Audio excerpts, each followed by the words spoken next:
west side, Peoria. Yeah, just James Comic on 43rd Avenue in Peoria. Yeah. And sometimes we'll even meet in Tempe. Oh, sorry. I'm talking about Tiny Army. Tiny I'm Army. talking about Doodle Night, which is there's also Doodle Night. Doodle Nights all over the valley actually, and they're fun to go bounce off each other. You can even find artists or you can find writers if you're one or the other. Some cities have drink and draws and stuff like that too, and Especially right before cons. yeah. And then there's also, like, I live in New Mexico, and there's like this group called 7000 BC, and they meet like once a month. They're pretty organized, and if you do a search like in your area, you might be able to find some social groups that may meet like once a month at the local comic book shop, or even just like powwow online, like in a Google Plus chat or whatever, you know. They're Like, called Hangouts. yeah, they're called Hangouts. There's a lot of ways to do that. Yeah, I think it's critical to do both, to do social media and conventions especially. That's where you meet fans and you meet other creators. So you gotta have a healthy balance of both. Yeah. I have more fans after a convention than when I started one. So how much dedication do you guys put to social networking? Like what percentage of your day? 50%. Way too much. 67. I post three times a day, morning, noon, and evening. So So you really do like share each other's stuff consistently every day? He tags me every Every follow Friday. Friday. Thank you for that, Frank. Thank you. He's been doing that for years. I bring a lot of people to the party. So Yeah, it takes a lot of work also to build a following on the social media. I mean, you can't expect to just show up on Facebook and Twitter and start posting and people are going to follow you. It doesn't really quite work with. So you have to actually work at it. You have to not only you can't just post a link to your comic and that's it on Twitter or on Facebook. You have to put extra other content, put yourself on there, something that you like. For instance, if you tend to like lawnmowers like Frank, then you can put pictures of lawnmowers about it. You know, you have to look like a person. If all of your accounts, your social media are just spitting out like, I have a comic, read it, you'll lose followers because they don't want a machine, they want a person. I spend a lot of time taking pictures of my process. So like when I'm in the middle of lasering, I'll take pictures and video of the stuff I'm laser engraving. I've got a lot more followers because of that. I go down to tech shop a lot, and so I'm always tagging them so they show their people. So they're like, I haven't seen a laser engraver. Go, well, go check out Emma's webcomic while you're at it, but here's her lasering video of what she was working on just last week. Well, I'm a writer, so just pictures of me at the computer like all throughout the day. It's process. And every once in a while I'll do like this, like look up from the computer and look back down. You know, like a lot of artists like have like watch me ink or something Oh, yeah. on the webcam. Ustream. It's just watching me typing. So that's what I do. And I've lost 7 followers from that. Haters gonna hate. haters gonna Haters gonna hate. hate. Exactly. Do you mind if I ask, where is the Tiny Army stuff? Does it have a Facebook or? It's got a Facebook Yeah, group. it's usually at the Art Institute in on the Phoenix. website. Yeah. Okay. You've been trying to ask a question for a long time. Forgive me for jumping in there. Yeah, Christian, thank you. I remember when you were involved with some of the Devils Do stuff. So you basically in your element of networking. So that you've always been on top of your information. Well, thank you. My question is, okay, everybody's from a different realm. So does everyone have their own individual website? And do you guys do some of the joint community websites like Drunk does, blah, blah, blah, whoever? So are you guys just standalone and you guys just hook up on Facebook and Twitter? How does that work? I started in a bunch of different places. So I did DeviantArt, KeenSpot, and my own website, and I kind of posted to all of them at the same time. And then eventually I retired the KeenSpot and the DeviantArt, and so now they're just links. So when people are searching for stuff, it still comes up, but then it goes directly to my website. My background is in marketing, so I also have all these keywords for the SEO. I know how to do hashtag kind of things. When that happened on Facebook, I jumped on it like a pony, and just ran with it.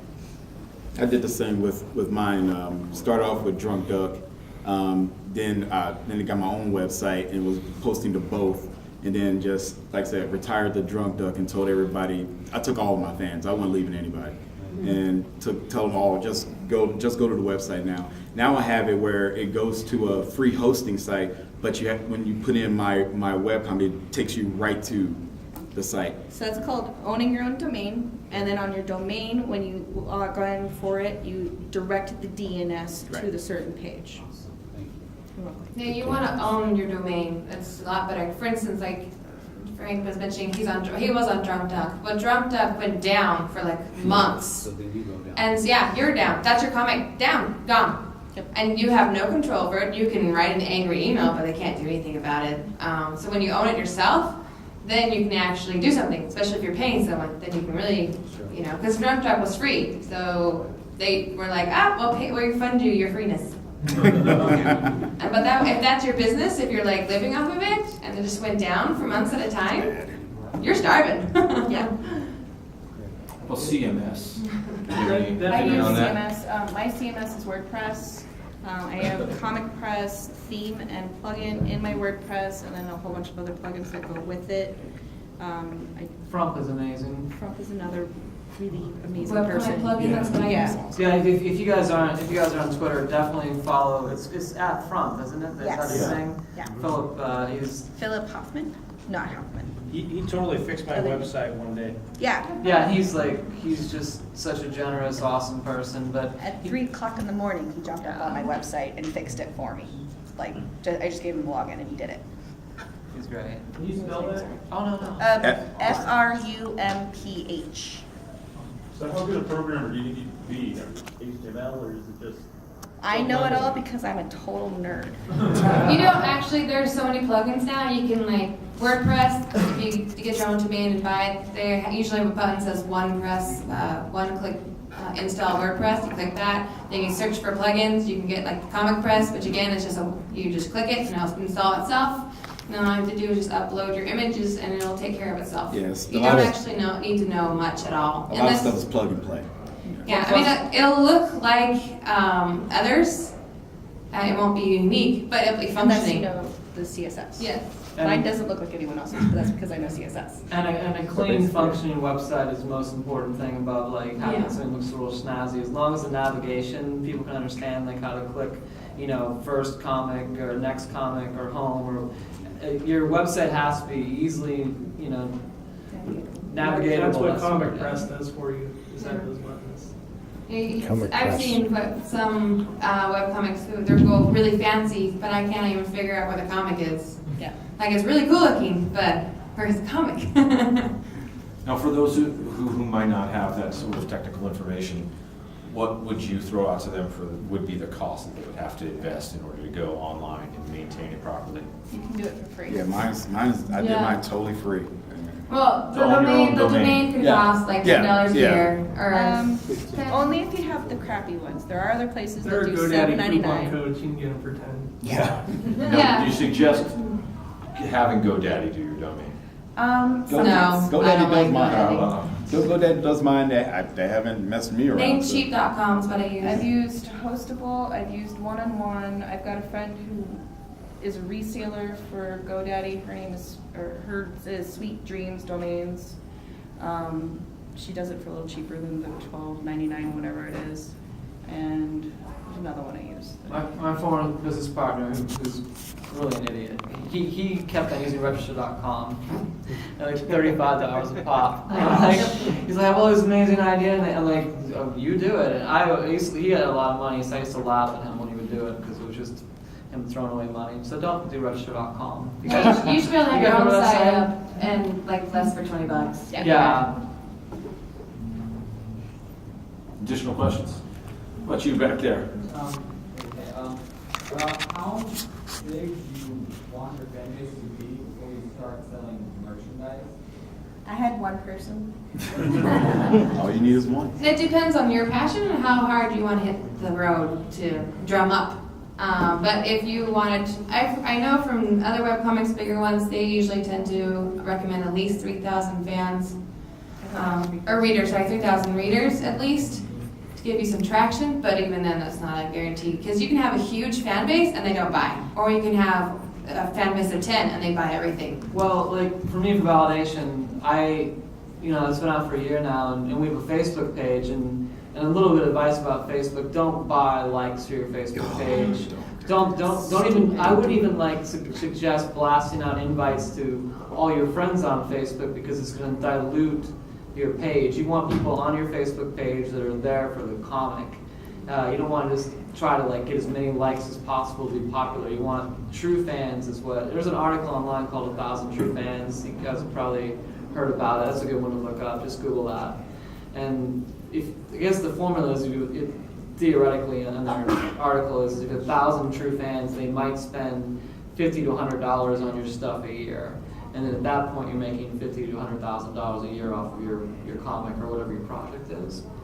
But to answer your question, if you have an awesome product and it's ready to go, just start small. Like do a print on demand of the book. There's a lot of good printers out there. I use comicprinting.com. They're awesome. Quality looks great. If you've got like merchandise, and you guys have mentioned a couple ones that are decent, and you can ask us at the end of the panel more about that. But just start small and then test it out and sell through what you have to get your confidence up, and then try the next thing. Next one. Caveat to that though is I would definitely spend money on a Facebook ad if you have a Kickstarter or Indiegogo, because Facebook's algorithms suck, and you can only, unless you like it yourself, no one even on your own feed sees it. It just doesn't show up, and that's what it's there for. So when you pay money, it kind of makes it so that more people see it. But I would definitely limit it to like, don't spend more than $8 to $10 on something like that. And that's why I don't want is like to buy likes or have other people on there just liking you because they're your friend and like, oh, I'll give you a like, and they never come back, because you want the people that are on there, because Facebook does limit how many times like your posts get posted, and maybe only 5 to 10% of people actually see that in their feed unless they click like a special button. Yeah, they only show it to those who have recently interacted on your Facebook page. So if they've liked it and never come back again, they will never see anything that you post on that page, even though they liked it. Right.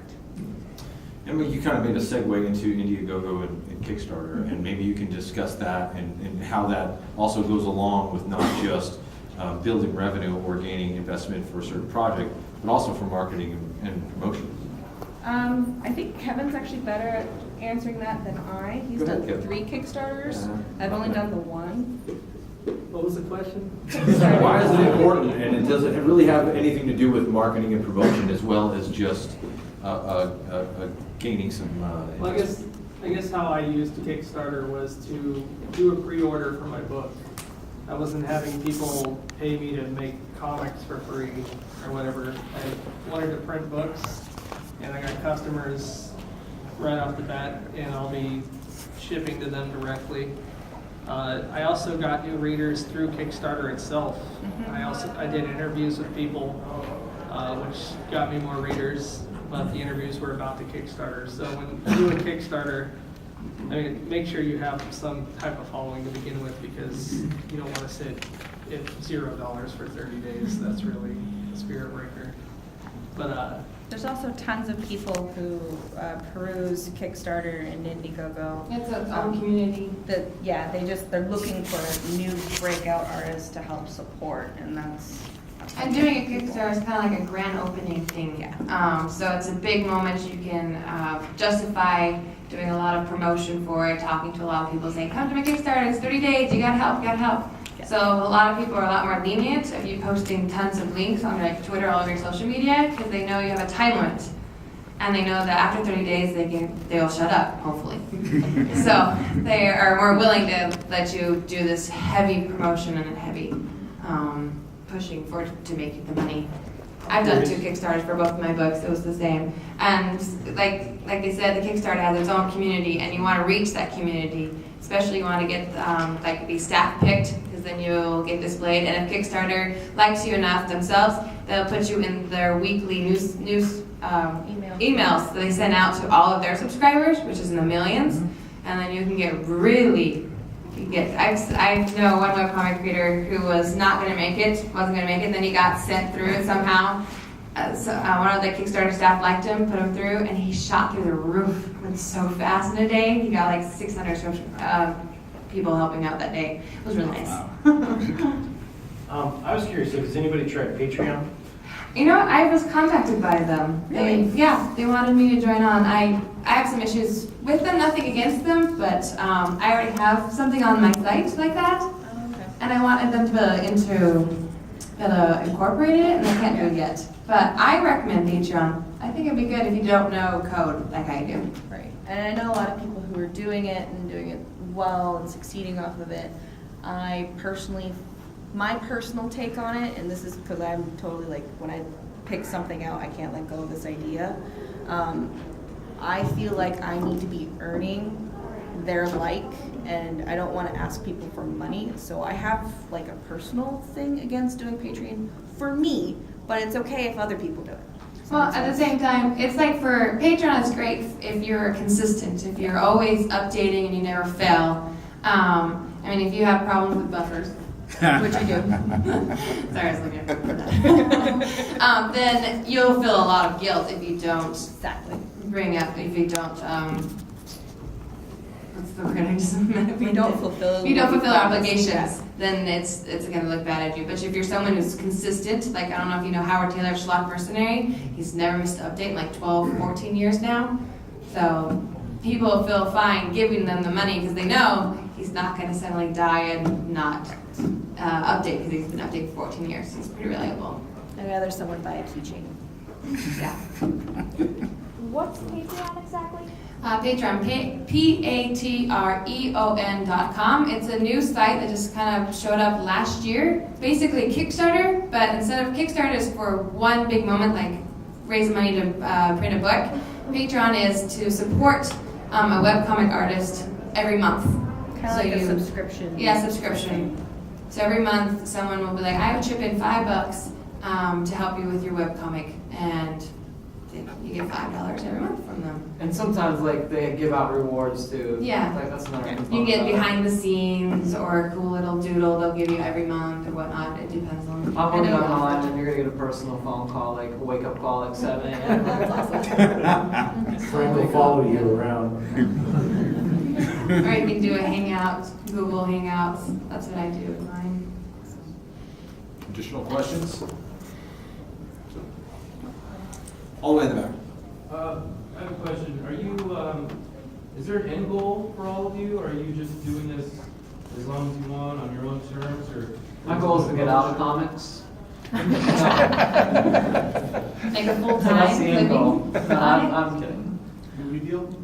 Oh, a movie deal? Really depends. They always seem to make them. I've had movie deals, and they're not all as cracked up to be because Exactly. they don't make all these movies. I mean, but the end goal, I think for all of us is to make a living off of what you love. And to have a great audience that you interact with that helps lift your spirits, and you're like, okay, you're not really doing it, you're doing it for yourself first and foremost, but it's great to have that awesome feedback, to get that love from the audience and grow with them through time. That's the goal. I think. It's kind of like blogging, but with drawing instead. Well, I had a development deal with Universal back in the day. It was the same year as the writer's strike in Hollywood, and it was actually the exact same day I went to LA. 2007. Hung out with my friends, and went to bed. Everything seemed awesome. I'm like, I'm going to meet with these guys tomorrow. They're going to offer me back in on everything. It's going to be great. So wake up the next morning. My friend's like, dude, have you seen what just went down? I'm like, what? Turn on the news, writer's strike. Then as soon as I looked at the television, I got this text message saying all meetings have been canceled. No. So I mean, That was a rough time. I was out there. really rough. Yeah, I'll tell you my story about how I was the only person who got a producer deal during the writer's strike. But I'll tell you how I did it after the panel. Are you sure you want to wait till after the meeting? No, well, our whole thing with Kingdom Comics is that we basically were taking the Disney live action library and then reinvigorating it and reimagining them as comic books. And comic books are outside of the WGA. And so we convinced Bob Iger, it's like, all this strike stuff's happening on, we would sort of play it into their fears and everything and all that. This is outside the WGA, so we can totally work on this, and he greenlit the deal. And then 2 years later, they bought Marvel and was out of a job, but I know. Go ahead. Can some of the panelists talk about their most successful marketing campaigns that they've done in? That's something I want to say is the ads. I do really good at ads. That's something I do much better. about the social media. Not everyone's great at social media. I'm awful at it. So I learned that I'm much better at ads, and I do Project Wonderful really well. Like I learned so many things. For instance, you want to do an ad on Project Wonderful, best time is Thursday from 5 to like 9 p.m. to run it then. If you want the most eyes, but they won't do archive binge, you do it in the morning on Monday, Wednesdays, and Fridays. Though if there's holidays on one of those days, don't bother. No, because everyone reads comics at work.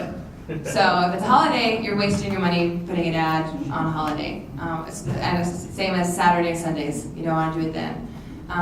Except for if you're trying for archive binge, you want people who are bored, then Saturday evenings, Friday evenings for losers who don't go out. They will read it. Sorry, I hope that wasn't you, but I'm just saying. I'm offended. Not really. They will then archive binge because they're bored. That's why I say Thursday. For some reason, a lot of people are bored on Thursday evenings.